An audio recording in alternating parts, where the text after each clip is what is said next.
How to fix Facebook screen size. Hey everyone, welcome back. In this video I will show you how can you fix the issue like Facebook screen size on your iPhone.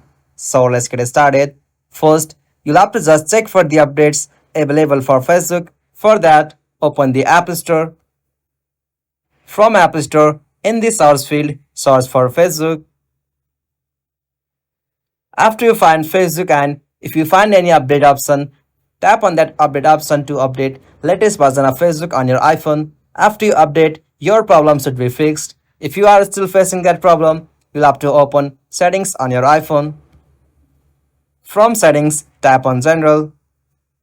And from here, tap on iPhone storage. From here, find out the application Facebook. After you find it, tap on that. From here, tap on upload app.